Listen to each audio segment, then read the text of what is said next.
America के California state के जंगलों में इस वक्त बहुत बुरी तरह से आग लगी हुई है कि उसका असर 200 से 250 किलोमीटर दूर जो जगह है उन पर भी दिखाई दे रहा है। लेकिन ये आग लगी कैसे और इसकी पीछे की पूरी कहानी क्या है, चलिए इसके बारे में डिटेल में समझते हैं। अब जिस तरह से इंडिया के अंदर कई सारे स्टेट होते हैं, कई सारे राज्य होते हैं, उसी तरह से अमेरिका के अंदर भी 50 स्टेट है। उन्हीं स्टेट में से एक स्टेट है कैलिफोर्निया। अब इस स्टेट का जो 32 से 40% एरिया है वो जंगलों से घिरा हुआ है। इन जंगलों के अंदर हर साल जुलाई से नवंबर के महीने में एक आग लगती है। उस आग लगने की वजह शुष्क और गर्म हवा के साथ साथ बिजली का गिरना भी हो सकता है। अब हर साल जब ये आग लगती है तो इस आग को बुझाने के लिए अक्टूबर से दिसंबर के महीने में तेज हवाएं चलती हैं और कहा जाता है कि आग जब तक नहीं रुकती जब तक ये तेज हवाएं वहां पर नहीं पहुंच जाती। अब वैसे तो इन जंगलों में हर साल आग लगती है, लेकिन जो इस बार आग लगी है वो बहुत ज्यादा भयानक तरीके से लगी हुई है। स्पेशली इसका जो यूबा, प्लम्स और बैट नाम की जो जगह है, मतलब इसको आप कैलिफोर्निया स्टेट का एक तरीके से जिला समझ सकते हैं। तो यहाँ पर जो आग लगी है वो बहुत बुरी तरह से लगी हुई है। अमेरिका के California department of forest and fire protection के हिसाब से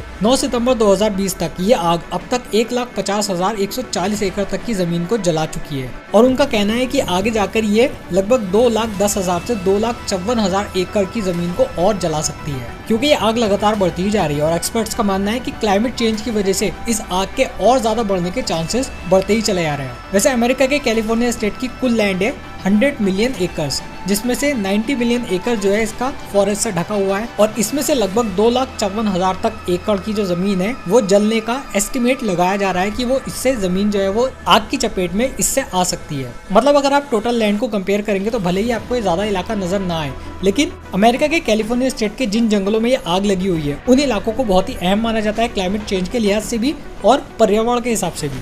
अब 2020 के अंदर जो इन जंगलों में आग लगी हुई है, इस आग को क्योंकि इतनी फैल चुकी है तो इसको बियर फायर के नाम से जान रहे हैं लोग। अब इस बियर फायर का जो असर है वो इसके जो आसपास शहर आते हैं जैसे कि सैन फ्रांसिस्को, जो कि इससे 150 से 250 किलोमीटर की दूरी पर पड़ता है, वहां पर भी नजर आने लगा है। जैसे कि कल कैलिफोर्निया का सैन फ्रांसिस्को जो शहर है वहां पर इसके धुएं की वजह से जो धुआं वहां पर पहुंचा है, चारों तरफ ऑरेंज लाइट फैल चुकी थी और पूरा शहर ऑरेंज रंग में बदल चुका था, जिसकी वजह से वाइल्ड फायर और कैलिफोर्निया का सैन फ्रांसिस्को शहर काफी वक्त से ट्रेंडिंग में चल रहे हैं। वैसे अमेरिका की ऑर्गेनाइजेशन इस आग को कंट्रोल करने में लगी हुई है, लेकिन अभी तक इस आग पर कोई कंट्रोल नहीं पाया गया है और ये आग लगातार बढ़ती ही चली जा रही है। अब देखते हैं कि आगे इससे रिलेटेड क्या खबर आती है। लेकिन अगर ये आग ऑस्ट्रेलिया के बुश फायर जितनी बड़ी हो जाती है तो ये क्लाइमेट चेंज के लिए बहुत जोरदार झटका हो सकता है।